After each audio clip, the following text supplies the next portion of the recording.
नमस्कार दोस्तों। आज हम लोग क्लास 10th की चैप्टर 6 त्रिभुज में प्रमेय 6.1 को समझने वाले हैं, जिसको हम लोग थेल्स प्रमेय के नाम से भी जानते हैं। वैसे तो इस चैप्टर में बहुत सारी प्रमेय है, पर प्रमेय 6.1, 6.6 और 6.8 एग्जाम के दृष्टिकोण से बहुत ही महत्वपूर्ण है। हर एक साल एग्जाम में इन तीनों में से कोई एक प्रमेय तो दे ही देता है। सबसे पहले आज हम लोग प्रमेय 6.1 को समझते हैं कि ये प्रमेय कहता क्या है। चलिए हम लोग देखते हैं। आइए देखते हैं थेल्स प्रमेय कहता क्या है। तो हम लोग देख सकते हैं, यदि किसी त्रिभुज की एक भुजा के समांतर अन्य दो भुजाओं को भिन्न भिन्न बिंदुओं पर प्रतिच्छेद करने के लिए एक रेखा खींची जाए। एक भुजा हम लोग खुद से BC ले लेते हैं और BC के समांतर एक रेखा हम लोग D खींच देते हैं, जो बाकी दो भुजाओं को भिन्न भिन्न बिंदुओं पर प्रतिच्छेद कर रही है। हम लोग देख रहे हैं AB को ये D बिंदु पर प्रतिच्छेद की और AC को E बिंदु पर। तब आगे बोलता है प्रतिच्छेद करती है तो ये अन्य दो भुजाएं एक ही अनुपात में विभाजित हो जाती है। इसका मतलब हमें सिद्ध करना पड़ेगा AD by DB equal to AE by EC। तो हम लोग यहाँ लिख देते हैं, सिद्ध करना है AD by DB equal to AE by EC। AD by DB, AD by DB, ये वाला पोर्शन और हमारा ये वाला पोर्शन, दोनों का अनुपात जो होगा वो बराबर होगा। चलिए अब सिद्ध करते हैं इसको। सबसे पहले जो दिया है वो हम लोग लिखते हैं। तो दिया है, क्या दिया हुआ है? दिया है कि ये BC जो हम लोग लिए इसके समांतर D है, तो यहां लिख देते हैं BC समांतर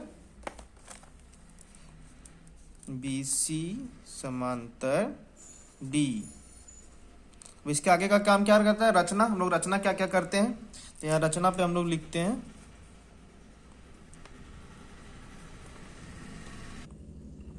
रचना में हम लोग देख सकते हैं AE पर लंब डाले हैं DF और AD पर लंब डाले हैं EG, और उसके बाद क्या किए हैं, बिंदु B को मिलाए हैं बिंदु E से और बिंदु C को मिलाए हैं बिंदु D से।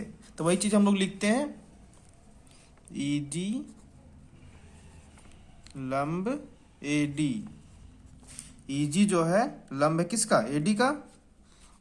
वह और क्या है? AE लंब DF, तो DF लंब है किसका? AE का। इतना लिख देते हैं, इतना तो समझ आया होगा। उसके बाद बिंदु D को E से मिलाया, D को बिंदु C से तथा B को बिंदु E से मिलाया।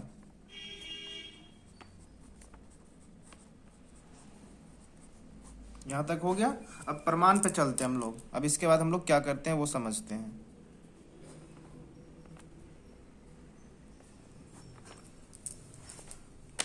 सबसे पहले यहाँ ध्यान देने वाली बात यह है कि हम लोगों को जो प्रूफ करना है AD बाई DB, इसमें कौन सा भुजा का यूज हुआ है? AB का यूज हुआ है। उसके बाद इधर AE बाई EC में कौन सा भुजा का यूज किया? हम लोग ट्रेंगल का AC का यूज किए हैं। सबसे पहले हम लोग AB को लेकर चलते हैं। अब जो भी काम करेंगे सारा हम इसको लेकर चलेंगे, ठीक है। चलिए हम लोग चलते हैं। इसमें कौन कौन सा ट्रेंगल बन रहा है पहले ध्यान से देखिएगा। इस पर हम लोग देख सकते हैं एक तो ट्रेंगल ये बनेगा हमारा ADE, और इसको बेस मान के एक ट्रेंगल यहाँ पे बन रहा है। ध्यान से देखिए BDE, एक ट्रेंगल यहाँ पे बना। चलिए आगे का हम लोग काम करते हैं। तो त्रिभुज, सबसे पहले आप लोग को ये पता होगा कोई भी हम लोग त्रिभुज लेते हैं, दो त्रिभुज हम लोग आपको ड्रॉ करके दिखाने समझाने के लिए। एक ये त्रिभुज रहेगा और एक हम ये त्रिभुज ले लेते हैं। चलिए, त्रिभुज का क्षेत्रफल क्या होता है? त्रिभुज का क्षेत्रफल अगर हम निकालें 1/2 गुना आधार गुना ऊंचाई होता है। इतना तो आप लोग को पता है। तो इसमें आधार अगर हम इसको ले लें तो ये लंब है, यहाँ पे आधार तो ऊंचाई ये हो जाएगा हमारा। इसी तरह अगर इस ट्रेंगल का बात करें, हम ABC ले लें, इसमें अगर हम आधार इसको ले लें तो ऊंचाई कौन सा होगा बताइए? ऊंचाई के लिए लंब होना पड़ेगा। यहाँ तो लंब कुछ दिख नहीं रहा है, तो क्या करेंगे, इसको हम डॉट डॉट डॉट से आगे बढ़ाएंगे और यहाँ पे एक परपेंडिकुलर मतलब यहाँ पे गिरा देंगे। यहाँ पे 90 डिग्री का कौन बन रहा है? लंब है। तो ये जो पॉइंट होगा C और यहाँ D अगर दे दें हम, तो CD उसका क्या हो जाएगा? ऊंचाई हो जाएगा। इसका यूज होगा। अभी ध्यान से इसको प्रॉपर्टी है ये याद रखिएगा, ठीक है। तो चलिए अब चूंकि त्रिभुज, इस पे हम लोग चलते हैं। सबसे पहले ADE और बेस लेंगे किसको? AD को बेस लेंगे। त्रिभुज ADE का क्षेत्रफल 1/2 गुना आधार गुना ऊंचाई होता है। तो 1/2 गुना आधार क्या होता है? आधार कौन सा होगा बताइए? इसमें आधार हम लोग बोले थे जो भी काम करेंगे हम इसको आधार लेके करेंगे। ए बी में जो भी आएगा उसको, तो यहाँ पे देख रहे ए डी है, ए डी को आधार लेंगे और ऊंचाई इसके लिए क्या हो जाएगा, जो परपेंडिकुलर है, परपेंडिकुलर हमारा ये दिख रहा है, यहाँ पे परपेंडिकुलर है, लंब यहाँ पे गिरा है ना, तो ईजी क्या हो जाएगा, उसका ऊंचाई हो जाएगा, ईजी। बस इतना ही तो करना था। अब इसको हम लोग इक्वेशन 1 मान लेते हैं। अब इस तरह त्रिभुज, अब आगे चलते हैं, हम बताए थे ना एक त्रिभुज यहाँ भी बनेगा, इस पे, इस लाइन पे, मतलब इस भुजा पे एक त्रिभुज ये भी बन रहा है, क्या, बी डी ई, त्रिभुज बी डी, त्रिभुज बी डी ई का क्षेत्रफल इक्वल टू क्या हो जाएगा, 1/2 गुना आधार। अब इस पे आधार देखिए क्या होगा, अब इस पे आधार तो हम बोले थे जो भी काम करेंगे आधार इसी को लेंगे, तो आधार बी डी हो जाएगा, इस लाइन में बी डी दिख रहा है, 1/2 गुना बी डी। अब ऊंचाई, समझने वाली बात तो यहीं पे है, तभी जैसे हम इस फिगर को समझाए थे उसी तरह यहाँ पे ध्यान दीजिएगा। ये आधार तो इसको ले लिए, मगर ये क्या 90 डिग्री का कौन बना रहा है यहाँ पे, बिल्कुल नहीं बना रहा। तब हम इसी फिगर को अगर हम ऐसे समझाएं आपको, इस तरह देखिए अगर ध्यान से, तो हमारा ये त्रिभुज था, इस त्रिभुज में तो यहाँ लंब नहीं बन रहा है, इस त्रिभुज को डॉट डॉट डॉट करके आगे बढ़ाएंगे तो यहाँ पे देखिएगा ये लंब अगर गिराएंगे तो यहाँ 90 डिग्री का कौन बन रहा है, इसका मतलब क्या हो जाएगा, इसके लिए ऊंचाई क्या होगा, ई जी जी, कुछ भी बोलिए, ई जी ले लेते हैं, बी डी गुना ई जी, इक्वेशन इसको 2 मान लीजिए। अब इसको इक्वेशन 1/2 कर सकते हैं, मतलब समीकरण यहाँ लिखिए नीचे, समीकरण 1 व 2 से डिवाइड कर दीजिए, मतलब भागा दे दीजिए दोनों को, तो त्रिभुज ए डी ई का क्षेत्रफल बट्टा त्रिभुज बी डी ई का क्षेत्रफल, हम लोग यहाँ देख सकते हैं, इसका जो है वो लिख देंगे, तो 1/2 गुना ए डी गुना, पहले ये समझिए हम ये किए क्यों, पता है भागा क्यों दिए हैं, तो यहाँ हम लोग प्रूफ करने में देख सकते हैं, सीधे क्या करना है, A D by D B, मतलब A D by D B लाना पड़ेगा, तो हम लोग यहाँ देख सकते हैं अगर हम इसमें से इसको भागा देंगे, यहाँ ए डी है बट्टा बी डी हो जाएगा ना, इसीलिए हम लोग ये काम किए हैं, इतना बट्टा 1/2 गुना बी डी गुना ई जी। यहाँ देख सकते हैं हम लोग क्लियरली, ये तो कट जाएगा, ये कट जाएगा, ये कट जाएगा, ये कट जाएगा, तो क्या बचेगा, या लिखते हैं जो भी बचेगा, त्रिभुज ए डी ई का क्षेत्रफल बट्टा त्रिभुज बी डी ई का क्षेत्रफल equal to A D by B D. इसको भी इक्वेशन हम लोग कुछ भी मान सकते हैं, ए बी सी डी, मेरा नाम पी से पंकज, तो हम पी मान लेते हैं, इक्वेशन पी। चलिए अब आगे नेक्स्ट पेज में चलते हैं।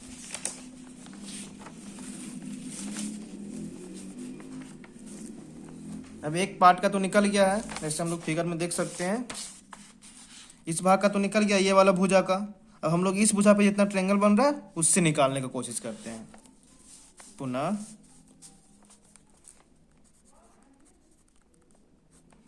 फिगर को ध्यान में रखिएगा, ठीक है।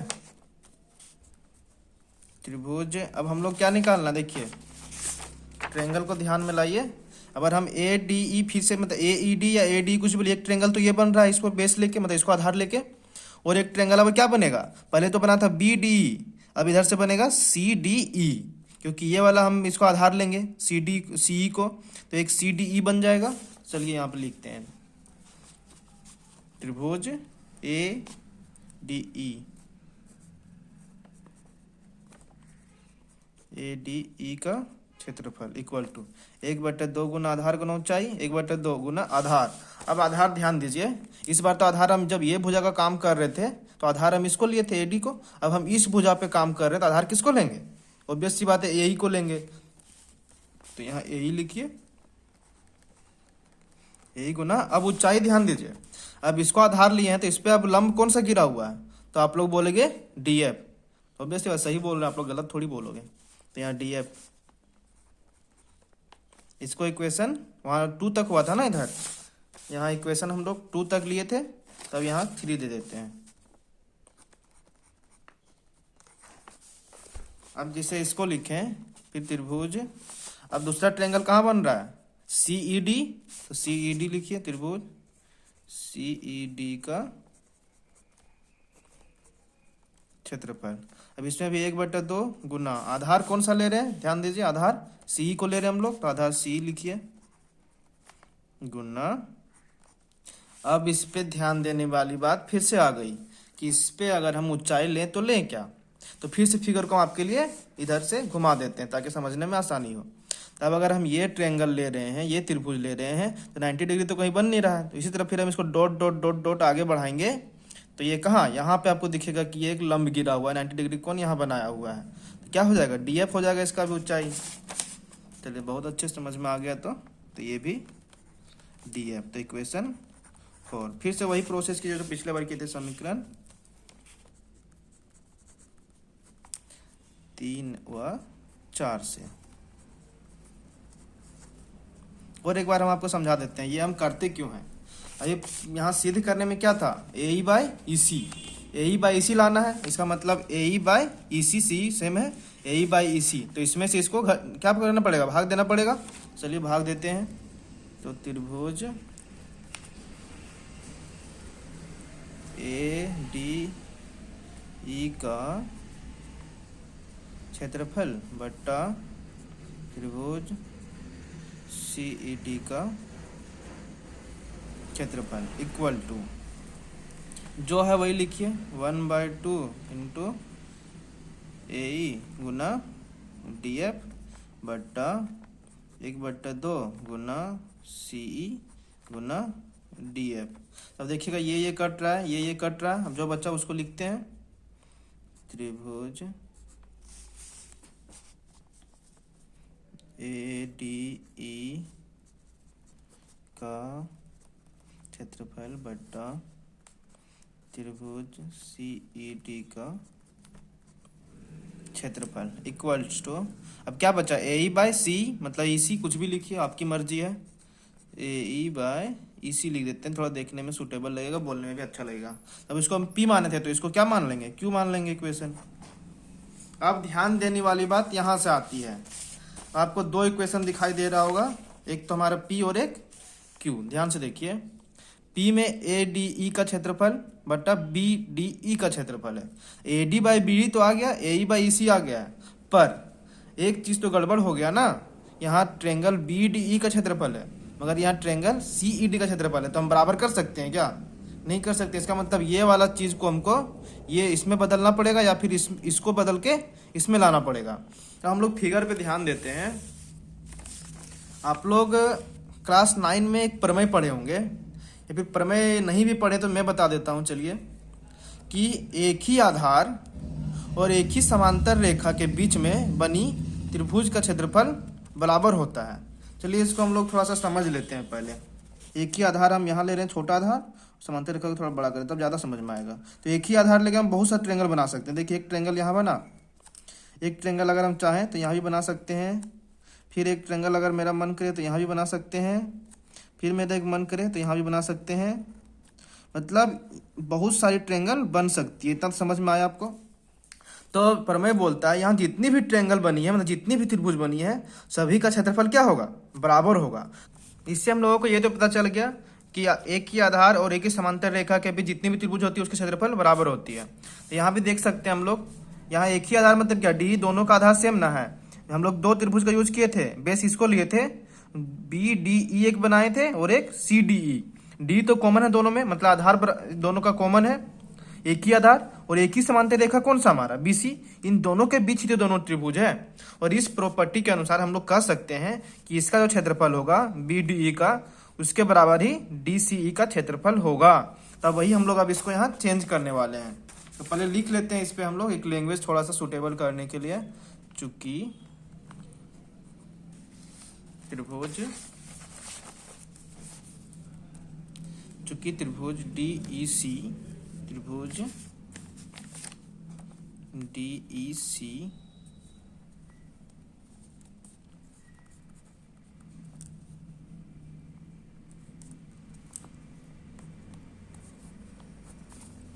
तथा BDE।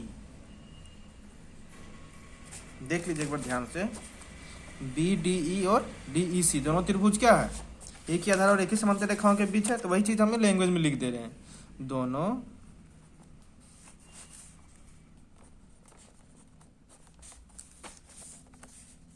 एक ही आधार तथा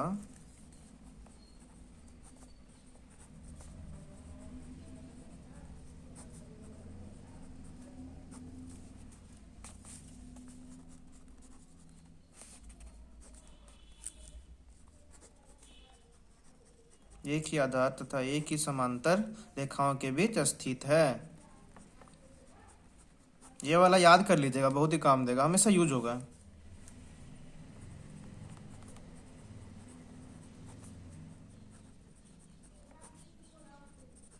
इसका मतलब क्या हो गया, जब दोनों एक, इसका प्रॉपर्टी के अनुसार अब दोनों का एरिया हम लोग बराबर दिखा सकते हैं, दोनों का जो क्षेत्रफल है वो बराबर हो जाएगा। तो इसलिए त्रिभुज CED D का क्षेत्रफल बराबर होगा किसके, त्रिभुज BDE के क्षेत्रफल के बराबर होगा। इसको हम लोग इक्वेशन 5 मान लेते हैं। इसलिए अब हम लोग देखिए इसमें चेंज कर सकते हैं ना, इस पे इसको हम लोग लिख सकते हैं क्या, इसके पहले वाले में जो है, इसमें जो BDE है इसमें इसको चेंज कर सकते हैं, CED equal to BDE BED, वही बात है। चलिए अब हम इसको लिख देते हैं, त्रिभुज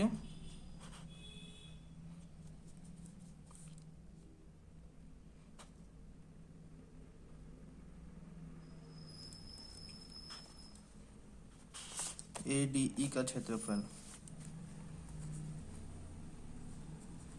त्रिभुज ADE का क्षेत्रफल बटा त्रिभुज, अब CED को हम लोग चेंज कर रहे हैं किस में, BED में या BDE में, त्रिभुज B, इसमें क्या है वही जो रहेगा उसी को चेंज करेंगे। इसमें हम लोग देख रहे हैं BDE लिखे हैं तो इसमें BDE कर देते हैं, त्रिभुज BED का क्षेत्रफल इक्वल टू क्या है, AE बाय इसी है, यही लिखिए AE बाय, तो यहाँ बगल में लिख दीजिएगा समीकरण 5 से, ताकि एग्जामिनर भी तो समझे कि हम लोग चेंज कैसे कर दिए इसको। तो यहाँ देख लेगा समीकरण 5 में क्या है, CED के बदले हम लोग BDE लिख सकते हैं। अब हम लोग क्या करेंगे, अब इस समीकरण को भी हम लोग मान लेते हैं, यहाँ PQ मान चुके हैं तो यहाँ R मान लीजिए। अब आगे ध्यान देने वाली बात यहाँ पे है, हम लोग लेफ्ट हैंड साइड देख रहे हैं, इसका जो लेफ्ट हैंड साइड क्या है, सेम सेम दिख रहा है क्या, ADE का क्षेत्रफल बटा BDE का क्षेत्रफल, और यहाँ भी हमें क्या दिख रहा है, ADE का क्षेत्रफल बटा BED का क्षेत्रफल equal to AD by BD। तो ये जब दोनों लेफ्ट साइड वाला सेम रहेगा तो क्या राइट साइड वाला सेम नहीं रहेगा, बस कंपेयर कर देना है, लिख देना, आंसर तो आ ही गया, प्रूफ तो हो ही गया। तो लिख सकते हैं यहाँ हम लोग समीकरण समीकरण P माने ना, तो P व R से, P व R की तुलना करने पर, तुलना कर देते हैं लेफ्ट और राइट, और क्या